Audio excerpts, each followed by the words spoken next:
afternoon. So it is boiling outside today. It's only like 80 degrees right now, but 80 degrees Sydney heat is like just ridiculously hot. The sun has like a different bite to it almost.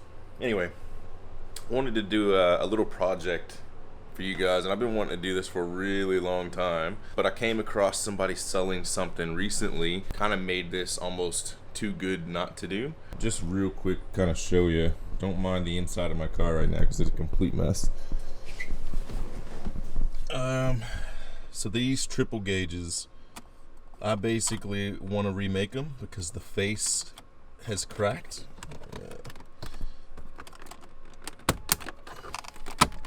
I'll just go ahead and pull it apart. I think there's 2 screws there. Center console just kind of comes off. This is the triple gauge right here, and the face on this one is broken. I don't know if you can see that or not, but I cracked it one day trying to take it out. So I'm gonna fix that and remake the housing, and I figured I'd show you guys basically what it takes to do it, because I'm basically gonna have to remake the entire thing minus the gauges, obviously. Okay, so that took me a little bit longer than I'd like to admit to get out because I forgot how I put them in there. Gauges are out now. Got basically everything I need right here: water temp, oil, and voltage. That is the old faceplate here, and as you can see, broken there, and the holes that I milled were like really kind of crudely done.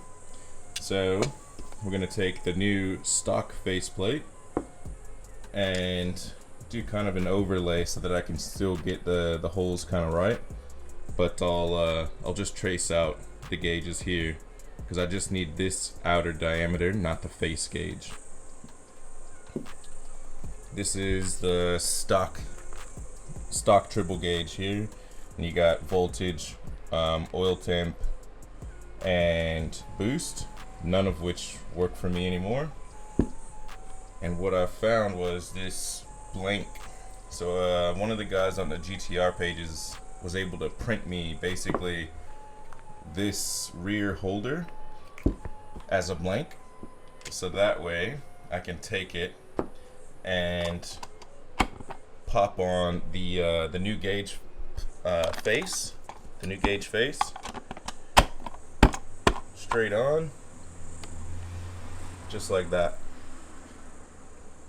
And then I just basically mill the holes out. It all clips back into the factory spots, and then I can just replicate what I did on the old one, which, as you can see, I pretty much had to wreck the OEM one in order to get everything to fit. I'm gonna try my best not to make it look like this again. You can see why I kind of wanted to redo it. So this was basically what I was using as a backing plate. All the gauges went straight into this metal piece, held them in place. That was the actual holder, and then that was a faceplate that kind of cleaned it all up. So I'm gonna try and do something similar to this, just clean it up a little bit with our new 3D printed backing plate, the new faceplate, which I'm gonna have to mill out because, as you can see, the gauges don't physically fit in these holes. So I've got to mill it out just enough to where they fit through. I'll set everything up. As you can see, I'm already sweating. I'll set everything up, and we'll get this smashed out. All right, so excuse the fan noise. It is pretty hot. So we've got this bad boy running. But I'll set everything up and just kind of walk you through what I'm doing. So I just measured the holes. It's roughly a 50 mil hole that I'm gonna need for the back of the gauge to basically pass through, and then the outer edge of the gauge is 55 millimeters from one side to the other. So basically I need to leave enough so that that 55 mil edge seats against the faceplate, and it doesn't look like that. This was actually a backing plate that I just kind of mocked up, and it's an old Forza 4 tin, like the game tin case that it came in. And then, as you can see, that was not pretty. So let's try and get this set up.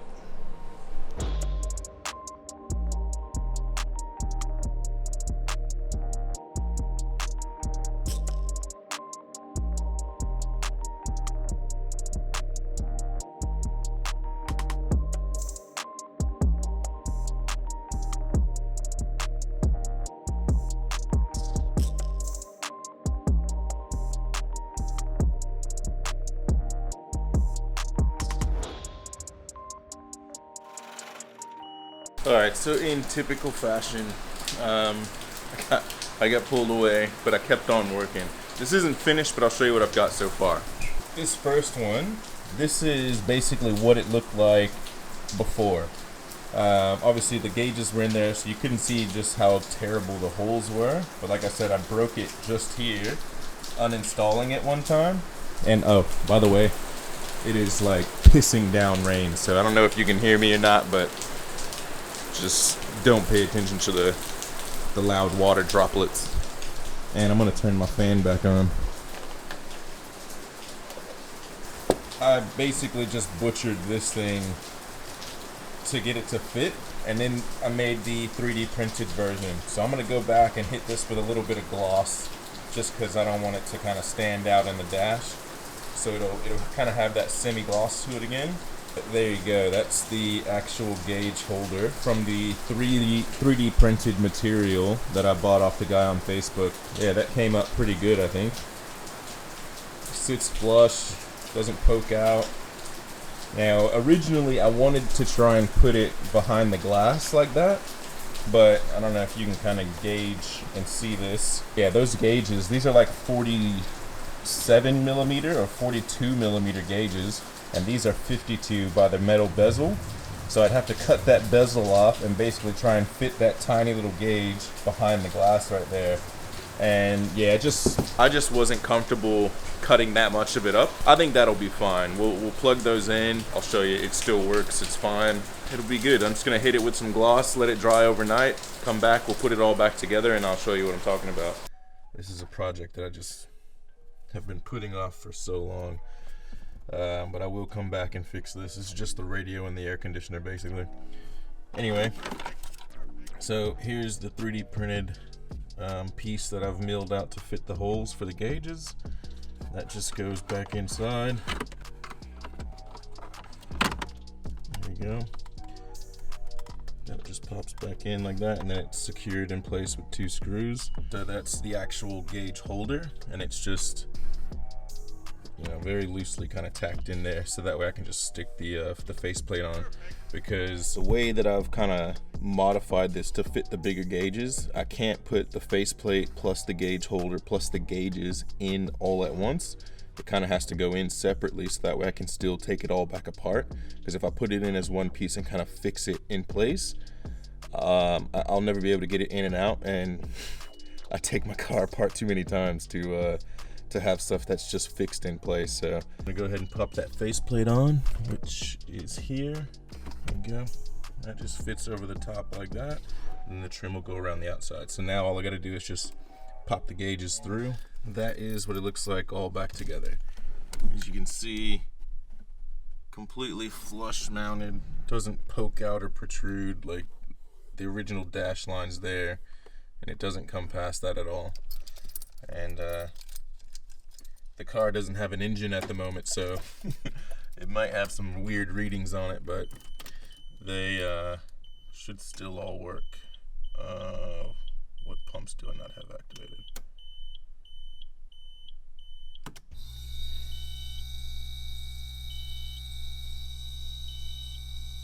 And there you go. So yeah, there you have it. The gauges are in a better condition. The front plate isn't cracked like this one. On a scale of 1 to hard, I'd say that's I don't know, medium maybe. The rest of this is a lot harder. You can see I put the front guards back on. Engine bay is still missing its heart. Yeah, we're inching closer day by day, so I'm happy. It's progress, and yeah, we're moving forward. Anyway, that'll be it for this one. Hope you guys enjoyed that, and yeah, I'll see you on the next one. See ya.